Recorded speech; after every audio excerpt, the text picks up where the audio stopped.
नमस्कार, स्वागत है आपका। मैं हूं आपके साथ सुमित झा। देश की सीमाओं की रक्षा करते हुए शहीद जवानों की याद में मुंगेर में एक युवक ने अनोखे अंदाज से श्रद्धांजलि दी है। एक दो नहीं बल्कि 144 वीर शहीदों की तस्वीरों की प्रदर्शनी लगाकर और पूजा कर एक छात्र ने सभी का ध्यान अपनी तरफ आकृष्ट किया है। शहीदों के मजारों पर हर बरस लगेंगे मेले, वतन पे मरने वालों का बाकी यही निशान होगा। इसे चरितार्थ करने की कोशिश की है मूल रूप से मधेपुरा के रहने वाले शुभ्र संकल्प ने, जो मुंगेर में रहकर इंटर की पढ़ाई कर रहा है। अपने देश की सुरक्षा में शहादत देने वाले सेना के जवानों को अपने अनोखे अंदाज में ये याद करना चाहता है। तभी तो अपने घर के पूजा स्थल पर भी शहीद जवानों की तस्वीर लगाकर उनकी पूजा करता है और अपने घर के बाहर वीर शहीदों की प्रदर्शनी भी लगाता है। दिवाली में तो इस बार मेरे मन में आया ऐसा, जैसा कि हम दिवाली में मिठाई बांटते हैं, एक दूसरे से मिलते हैं, घर सजाते हैं, दीपक जलाते हैं, उसी तरह हम अपने वीर लोगों को, जिनको देश की रक्षा करते हुए वीरगति प्राप्त हुई है, उनको भी याद करते हैं। इसीलिए मैंने जो है कुल मिला के टोटल 144 ब्रेव हार्ट्स का एक कलेक्शन बनाया, जिसमें से कि 1971 इंडो पाक वार से लेके जो है अभी लेटेस्ट सीज फायर वायलेशन का जो है कैजुअलिटीज उसमें नोटेड किया गया है। मेरा इस उद्देश्य ये है कि शुभ का ये छोटा सा प्रयास अपने देश के रियल हीरो की यादें ताजा तो करता ही है, शहरवासियों को प्रेरित भी कर रहा है। वतन पर मिटने वालों को सम्मान देने के प्रयास के लिए देश और समाज को ऐसे युवा पर फक्र है। न्यूज़ 18 के लिए मुंगेर से अरुण शर्मा की रिपोर्ट।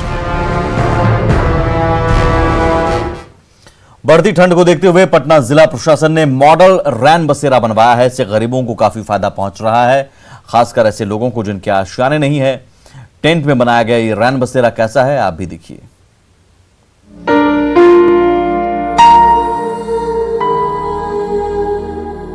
बिहार में ठंड लगातार बढ़ रही है, कोरोना का खतरा भी थमा नहीं है।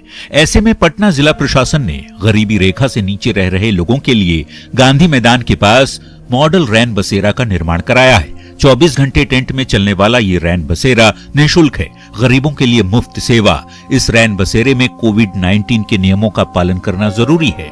पटना नगर निगम की इस पहल ने ऐसे लोगों को बड़ी राहत दी है जिनका अपना घर बार नहीं है। पटना नगर निगम के कर्मचारियों की इस मॉडल रैन बसेरे में ड्यूटी लगाई गई है ताकि यहाँ ठहरने वालों को कोविड के नियमों का पालन कराया जा सके। ये बताइएगा कि ये रैन बसेरा में लोग आ रहे हैं? जी सर, रहते हैं। सोशल डिस्टेंसिंग का पालन आप लोग कैसे करवाते हैं? जी अब तो दूरी बना करके जो बेड पे रखा आपने। जी। दीनदयाल अंत्योदय योजना और राष्ट्रीय शहरी आजीविका मिशन योजना के तहत इस मॉडल रैन बसेरे को बनाया गया है। 24 घंटे चादर, कंबल, बिजली और स्वच्छ पानी की व्यवस्था से ये रैन बसेरा वाकई गरीबों के लिए वरदान साबित हो रहा है।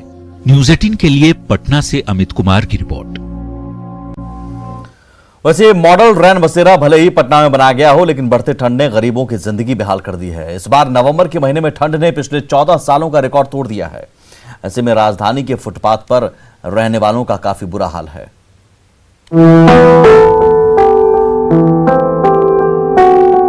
नवंबर का महीना और बढ़ती ठंड, मौसम के बदलते मिजाज और लुढ़कते पारे ने लोगों का जीना मुहाल कर दिया है। ऐसे में राजधानी पटना के फुटपाथ पर जिंदगी काटने वालों का काफी बुरा हाल है। इस बार ठंड ने पिछले कई सालों का रिकॉर्ड तोड़ दिया है, जिसने परेशानी बढ़ा दी है। गिरते पारे ने गरीबों की परेशानी वाकई बढ़ाई है। फुटपाथ पर जिंदगी काट रहे ऐसे लोगों की शिकायत है कि प्रशासन की ओर से अलाव की कोई व्यवस्था नहीं की गई है। जी नहीं, लकड़ी उकड़ी तो अभी तक नहीं दिए, ना ही कोई कंबल। पहले आते थे लेकिन अब की बार नहीं आए, और बस यही आग से अपना पूरा जिंदगी। तो तापमान में तेजी से हो रहे गिरावट ने गरीबों की परेशानी बढ़ा दी है। ऐसे में उम्मीद अब प्रशासन और सरकार पर ही टिकी है। न्यूज़ 18 के लिए पटना से अमित कुमार की रिपोर्ट।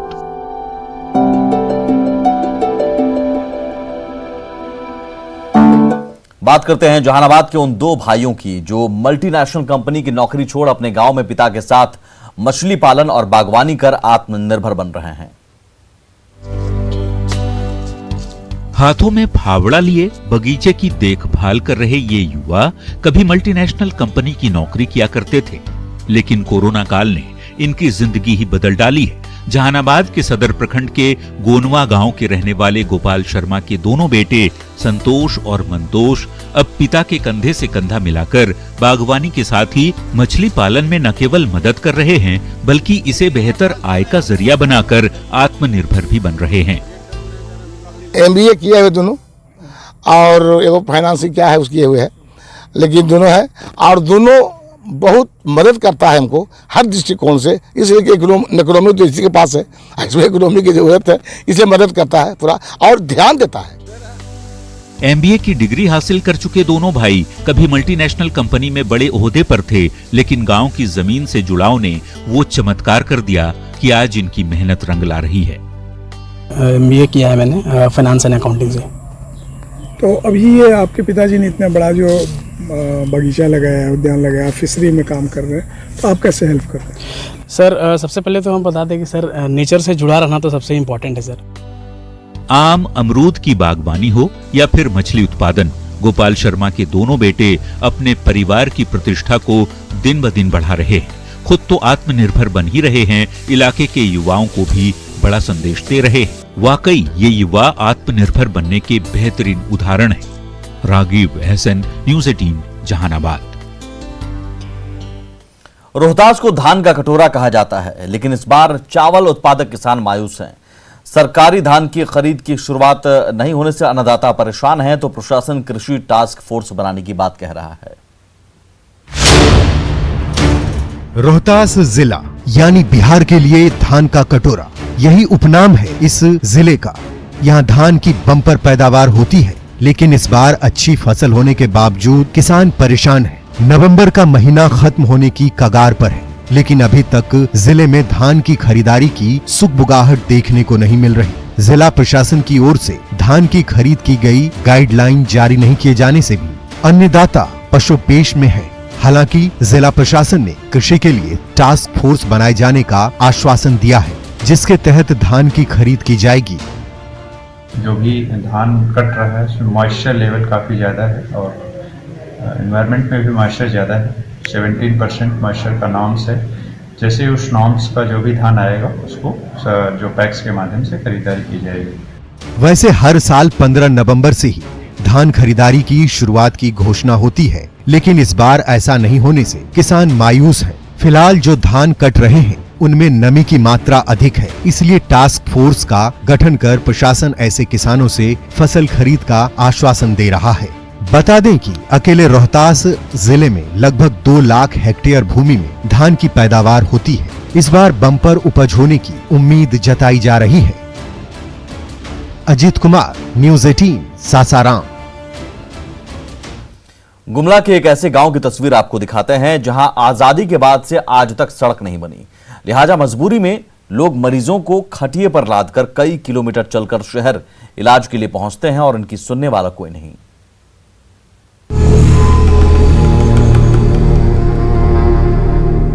खटिए पर मरीज को ले जाती ये तस्वीर उस प्रशासन और सरकार को मुंह चिढ़ा रही है जो विकास के लंबे चौड़े दावे करती है। गुमला जिला मुख्यालय से 40 किलोमीटर दूर रायडीह प्रखंड के लोहरा डेरा गांव के लोगों को आजादी के 7 दशक बाद भी एक अदद सड़क नसीब नहीं है और ऐसे हालात से दो चार होना मानो इन ग्रामीणों की नियति बन चुकी है। हम से रोड का ठेकाना के बुझ देगा थी बागबुट्ठा और वहाँ से रांची देखना है, पिया में बुझ देगा थी गाड़ी ना है।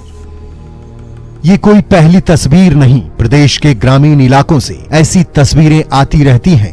बात ये भी नहीं कि प्रशासन को इसकी जानकारी नहीं, लेकिन जवाब वही रटा रटाया ही सुनने को मिलता है।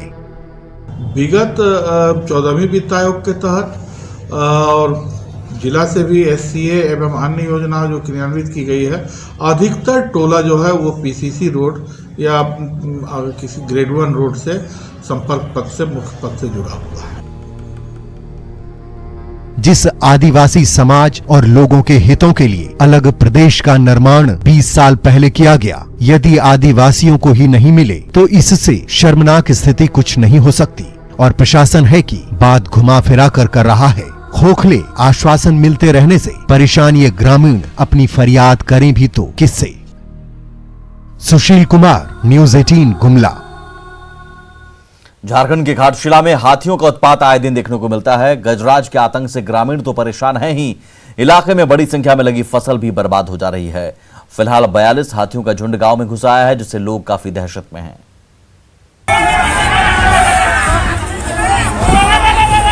गांव में गजराज 1, 2, 3 नहीं, पूरे 42 हाथियों का झुंड है यहाँ।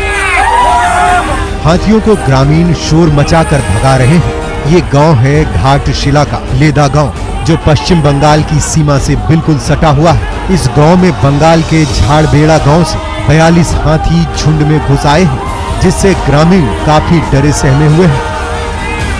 जगराज इलाके के जंगली स्थान पर पनाह लिए हुए हैं, लेकिन यहाँ पर आसपास के खेतों में लगी फसल को हाथियों ने काफी नुकसान पहुँचाया है। गरीब लोग हैं लोग, और पिछले कई दिनों से मतलब हाथी का बहुत ज़्यादा आतंक हो रहा है इस एरिया में, और बहुत सारे जान माल की क्षति भी हो रही है, और साथ ही जो किसान खेती कर रहे हैं उसका भी बहुत ज़्यादा नुकसान हो जा रहा है। वैसे वन विभाग के कर्मी हाथियों की सूचना पाकर गांव में कैंप कर रहे हैं।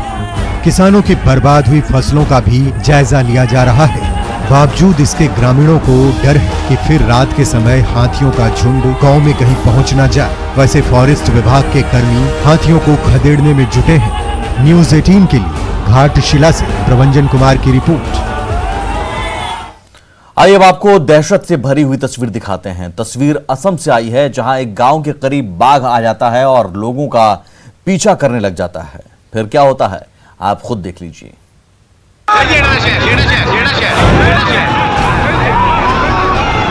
गांव में रॉयल बंगाल टाइगर की एंट्री।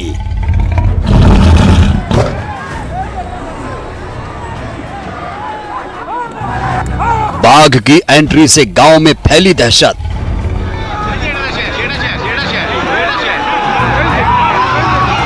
और चीख पुकार के बीच बाघ ने कर दिया हमला।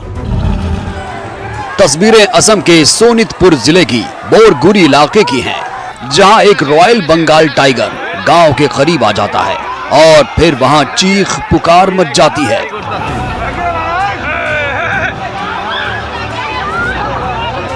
देखिए कैसे बाघ के डर से गांव वाले चीख रहे हैं, जान बचाने के लिए इधर उधर भाग रहे हैं। इसी चीख पुकार और जान बचाने की भागा दौड़ में बाघ एक शख्स के करीब आ जाता है और उस पर छलांग लगा देता है। लेकिन छलांग लगाते ही बाघ इस शख्स समेत गड्ढे में गिर जाता है। बाघ की कोशिश इस शख्स को मारने की थी, इसे निवाला बनाने की थी, लेकिन शोर शराबे और अचानक गड्ढे में गिरने से बाघ भी घबरा जाता है और वो इस शख्स को छोड़कर गड्ढे से निकल जाता है और भागकर झाड़ियों में ओझल हो जाता है। हालांकि बाघ के हमले से ये शख्स घायल हो गया और उसे इलाज के लिए हॉस्पिटल में भर्ती कराया गया। बताया जा रहा है ये बाघ खाने और पीने की तलाश में जंगल से गांव के करीब आ गया था, लेकिन गनीमत ये रही कि ये बाघ किसी का शिकार नहीं कर पाया और एक गांव वाले ने दहशत से भरी ये तस्वीर कैमरे में कैद कर ली। Bureau report, news 18 network. Corona संक्रमण को लेकर बिहार के स्वास्थ्य विभाग ने एक बार फिर सभी अस्पतालों को सैंपल जांच में तेजी लाने का निर्देश दिया है और इसके लिए बाकायदा टारगेट भी दिया गया है, ताकि देश में बढ़ रहे कोविड केस से प्रदेश को बचाया जा सके। देश में कोरोना का संक्रमण एक बार फिर तेजी से बढ़ने लगा है, तभी तो बिहार में भी सरकार अलर्ट पर है। स्वास्थ्य विभाग की ओर से कोरोना के सैंपल जांच में एक बार फिर से तेजी लाने का निर्देश दिया गया है। विभाग की ओर से जांच को लेकर टारगेट भी दिए गए हैं। राजधानी पटना के अस्पतालों में भी निर्देशों का पालन किया जा रहा है और तेजी से सैंपल इकट्ठे किए जा रहे हैं। राजवंशी नगर के LNJP अस्पताल में भी ट्रू नेट मशीन के जरिए 75 सैंपल लिए जाने हैं। 75 मरीजों का टेस्ट करने का एक टारगेट दिया गया है। तो और हम लोग अपने टीम के साथ, जो हमारे लैब टेक्नीशियन हैं, उसके साथ पूरी तरह से मौजूद हैं, तैयार हैं। वैसे हाल के कुछ दिनों में कोरोना पॉजिटिव मरीजों की संख्या में भी इजाफा हो रहा है। ऐसे में स्वास्थ्य विभाग के निर्देशों के बाद अब महकमा भी हरकत में आ गया है। बिहार में 24 घंटे में 653 नए मरीजों में कोरोना की पुष्टि हुई है और प्रदेश में एक्टिव केसेस बढ़कर 5,768 तक पहुंच गया है। ऐसे में विभाग भी जांच के टारगेट तय करते हुए मरीजों के बेहतर इलाज का दावा कर रहा है। न्यूज़ 18 के लिए पटना से रजनीश कुमार की रिपोर्ट। तो वहीं कोरोना संक्रमण के बढ़ते खतरे को देखते हुए एक बार फिर ट्रेनों के परिचालन पर ब्रेक लगने की संभावना है। रांची रेल मंडल ने एहतियाती कदम उठाते हुए 30 नवंबर के बाद कई ट्रेनों को आगे चलाने का फैसला नहीं किया है। देश भर में कोरोना का संक्रमण बढ़ रहा है। ऐसे में रांची रेल मंडल की ओर से एहतियातन कुछ कड़े कदम उठाए जा रहे हैं। कई ट्रेनों का परिचालन बंद करने का भी फैसला लिया जा रहा है। इन ट्रेनों में बिहार, यूपी और बंगाल के लिए चल रही कई स्पेशल और फेस्टिवल ट्रेनें शामिल हैं, जो 30 नवंबर के बाद बंद हो जाएंगी। बंद होने वाली कुछ प्रमुख ट्रेनें हैं: Patna Ranchi Janshatabdi express, Gorakhpur Hatia Maurya express, Hatia Patna express, Hatia Purnia court express, Ranchi Howrah special, Hatia LTT festival express सहित। हालांकि दिल्ली राजधानी स्पेशल, हावड़ा शताब्दी, दरभंगा सिकंदराबाद जैसी कुछ गाड़ियां 30 नवंबर के बाद भी चलेंगी। तो 30 तारीख को ये बंद नहीं हो रही हैं, लेकिन जो बाकी ट्रेनों की जो सूची है, जैसे कि पटना जाने वाली इस्लामपुर हो गई, या पटना के लिए ट्रेन हो गई, या आपका पूर्णिया कोट की ट्रेन हो गई, ये तरह की ट्रेनें जो है वो 30 तारीख तक इनका फेरा दिया गया है और 30 तारीख तक ही ये चलाने का अभी तक फिलहाल निर्देश है। जाहिर तौर पर रेलवे की ओर से लिए गए इस फैसले के बाद वैसे यात्रियों को काफी परेशानी होगी जो छुट्टियों में अपने घर आए थे और जल्द काम पर लौटने की सोच रहे थे। हम लोग को चेन्नई जाना पड़ रहा है और चेन्नई का गाड़ी नहीं है, जोलारपेट तक जाना है, उसका भी गाड़ी नहीं मिल रहा है। अभी बोल रहे हैं 24 के बाद गाड़ी नहीं है। वैसे दिल्ली, गुजरात, मध्य प्रदेश सहित देश के कई इलाकों में जिस रफ्तार से कोरोना का प्रकोप बढ़ता जा रहा है, इसलिए एहतियात बरतते हुए रेलवे की ओर से ये कदम उठाए गए हैं। लेकिन 30 नवंबर के बाद रिजर्वेशन लेने पहुंचे कई यात्रियों के लिए ये फैसला मुसीबत बनने वाला है। भुवन किशोर झा, न्यूज़ 18, रांची। कोरोना की तीसरी लहर की वजह से दिल्ली बेहद बुरे दौर से गुजर रही है। दिल्ली में कोरोना से औसतन हर घंटे में 5 लोगों की मौत हो रही है और संक्रमण की रफ्तार है कि कम होने का नाम नहीं ले रही।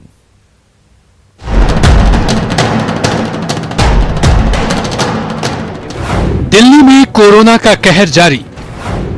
रोज हजारों लोग हो रहे संक्रमित, रोज 100 की औसत से हो रही है मौत। मरते मरीज सहमी दिल्ली।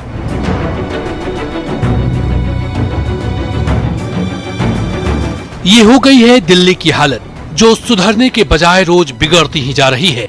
ऐसा हम इसलिए कह रहे हैं क्योंकि रोज दिल्ली में हजारों की संख्या में लोग कोरोना वायरस से संक्रमित हो रहे हैं। बीते 24 घंटे में ही दिल्ली में 4,454 कोरोना के नए मरीज मिले हैं। जो आंकड़े आ रहे हैं उसके मुताबिक कोरोना 19 वायरस की वजह से दिल्ली में औसतन हर घंटे में 5 लोगों की मौत हो रही है, जिससे दिल्ली में लगातार चौथे दिन भी मौत का आंकड़ा 100 के पार चला गया। सोमवार को दिल्ली में 121 मरीजों की मौत हुई, जिससे अब दिल्ली में कोरोना से मरने वालों की संख्या 8,512 तक पहुंच गई है। आइए अब पिछले 4 दिनों के मौत के आंकड़ों के बारे में जान लीजिए। दिल्ली में 20 नवंबर को 118 लोगों की मौत हुई थी, वहीं 21 नवंबर को 111, जबकि 22 नवंबर को कुल 121 लोगों की मौत कोरोना से हुई। दिल्ली में कोरोना की रफ्तार को देखते हुए सुप्रीम कोर्ट भी चिंता जता चुकी है। कोर्ट ने कोविड मैनेजमेंट के सिस्टम को लेकर केजरीवाल सरकार पर सवाल उठाए हैं। साथ ही ये भी आशंका जताई कि ऐसे हालात रहे तो दिसंबर में स्थिति और भी गंभीर हो सकती है। Bureau report, news 18 network. Corona से डरना नहीं है, सावधान रहना है, लेकिन खौफ का आलम यह है कि लोग कोरोना पीड़ितों की मदद करने से भी परहेज कर रहे हैं। ऐसी ही एक भुक्तभोगी है हरियाणा की, जिन्हें सामाजिक बहिष्कार तक का सामना करना पड़ा। बावजूद इसके वो मदद की मुहिम चला रही हैं।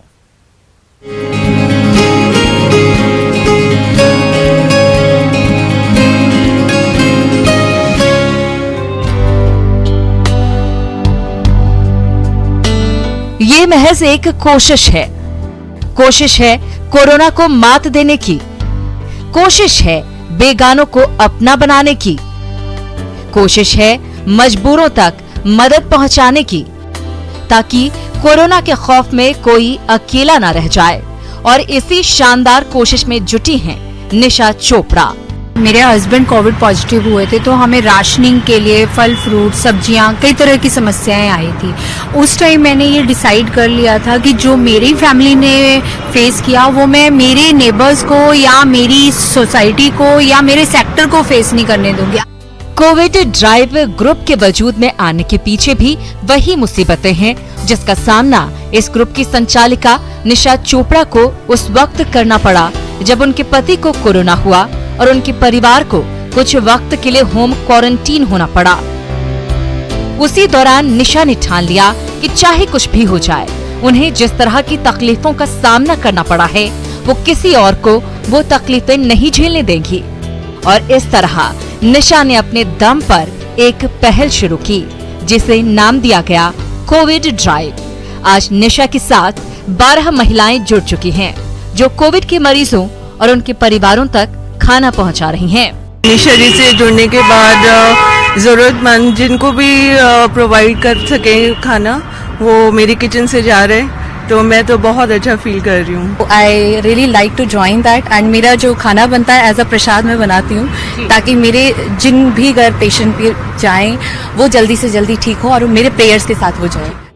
एक छोटी सी कोशिश अब आकार ले रही है। अकेले दम पर शुरू किए गए इस सफर में अब कई साथी हैं और सबकी बस एक ही कोशिश है कि ये कारवां अपनी मंजिल की तरफ यूं ही आगे बढ़ता रहे। फरीदाबाद से रचना, न्यूज़ 18 नेटवर्क।